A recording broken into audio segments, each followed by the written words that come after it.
For today's video mga kapares, nakapagluto na ba kayo ng ganitong isda? Ang tawag dito sa amin ay bunog sa Ilocano. At kailangan natin ng kamyas. Buti na lang may puno ng kamyas si Ate Marlene kaya nakahingi tayo dahil ang lulutuin natin ay pinangat na isdang biya sa Tagalog. Kaya nga naman nalibre na naman ako sa kamyas. At matapos tayong kumuha ay hinugasan ko na yung kamyas. At uumpisahan naman natin ang paghihiwa ng ating mga gagamitin. Meron po tayo diyang luya, meron tayong sibuyas, kamatis, siling haba at syempre yung kamyas. Ang isdang ito ay nabili ko lang po sa supermarket at sasamahan na po natin yan sa paghihiwa natin ng kamyas. Bali hinati ko po yan sa gitna at pagkatapos sasamahan din natin yan syempre ng kamatis na talaga namang natural ang lasa. Kaya sigurado naiisip nyo na ang timpla at lasa nito mga kapares. Baka natatakam na kayo, pwede nyo na rin itong lutuin.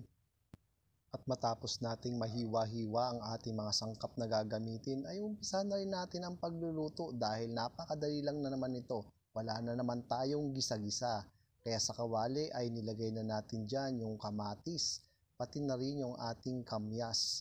At pagkatapos ay ilalagay na rin natin sa ibabaw yung ating isdang bunog o isdang biya.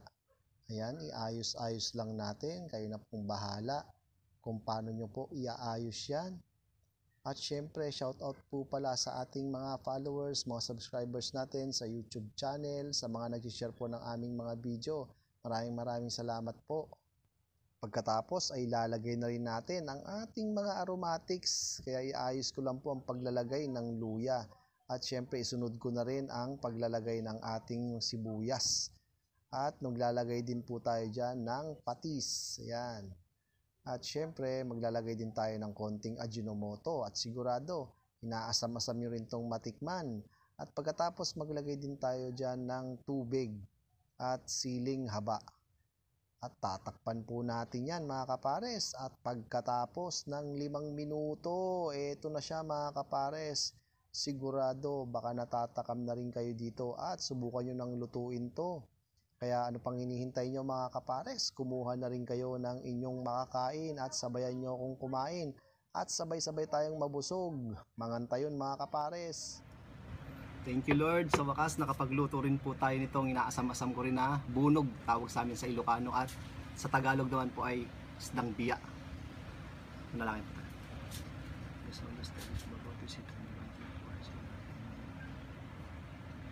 Yun, maantayon mga kapares, first time ko lang po itong niluto at matitikman dahil noong bata pa lang ako nakita ko na itong isda na to. Sa wakas, dahil sa content na to nakakapagluto na rin ako ng ibang isda at yung mga gusto kong lutuin. Ito po. Ayun po. Sa wakas. Sigurado marami rin sa inyo itong hindi pa nakakatikim.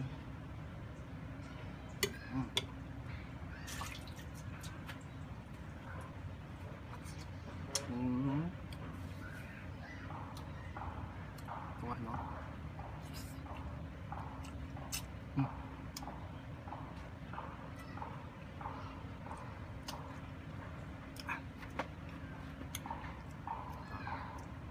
Ito nga pala nabili ko lang sa supermarket. Po.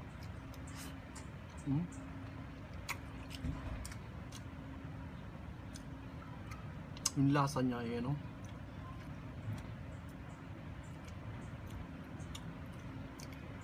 Pino na malasa talaga yung isda.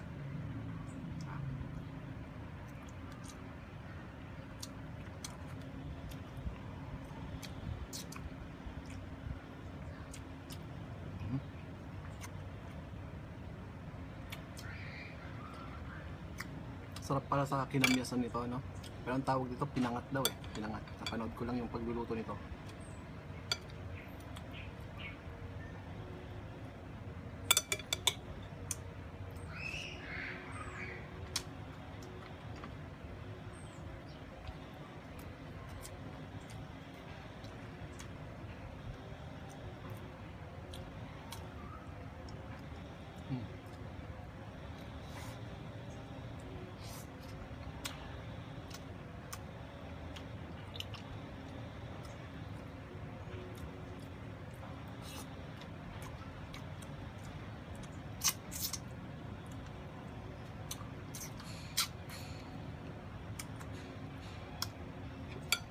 Nakaraang December ko pa to nakita eh. Itong isdang to. Dun sa supermarket. Tapos nung gusto ko nang bumili, wala na ako makita. O ngayon, nakabili ako. Siguro panahon lang din tong isda na to.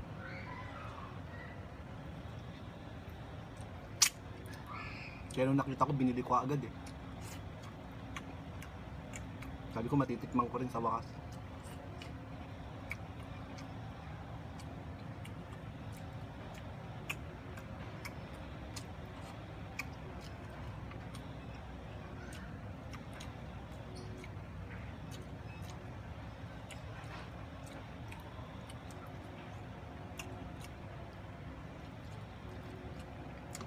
Malinamnam kung sa Ilocano, nagnanam. Yun, nagnanam siya.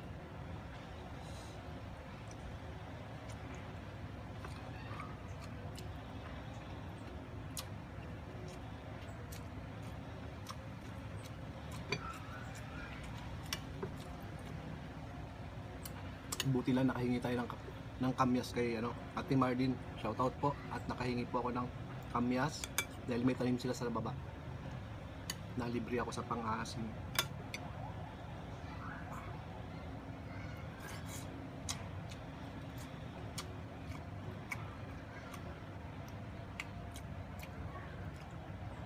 Kayo mga kapares, anong luto ba yung ginawa nyo dito?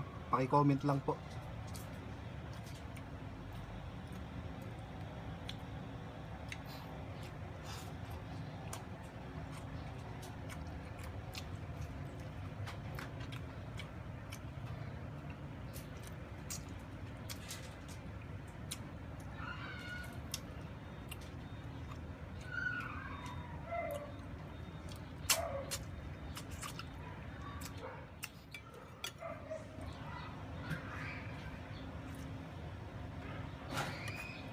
At luya.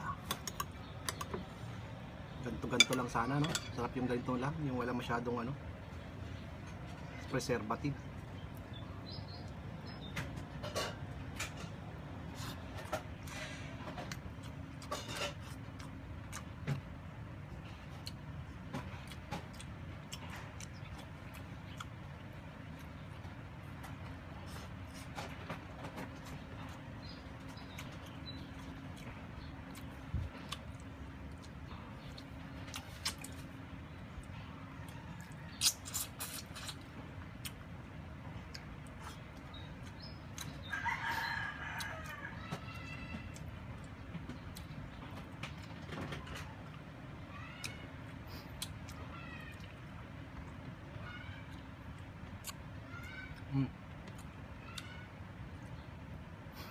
Sarap.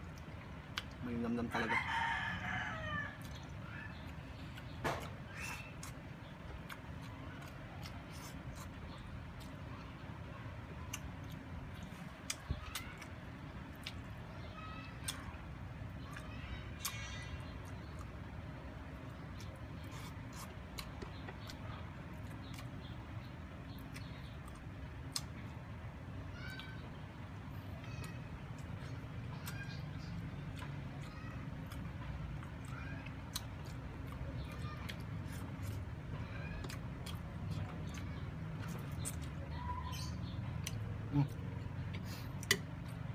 Grabe.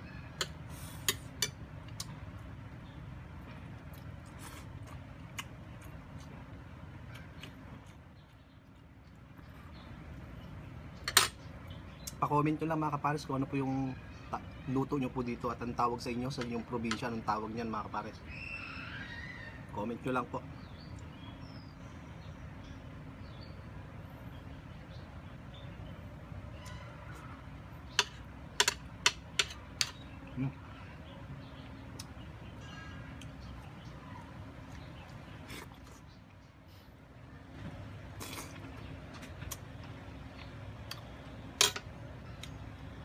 Thank you Lord at nabusog na naman po tayo. Maraming salamat po sa lahat po ng aming mga followers, mga subscribers namin sa YouTube channel, sa mga nag-share po ng aming video. Maraming salamat po. At sa mga bagong followers po namin, welcome po kayo sa amin. Sana nagustuhan nyo po itong hinanda natin. Hanggang sa muli mga kapares.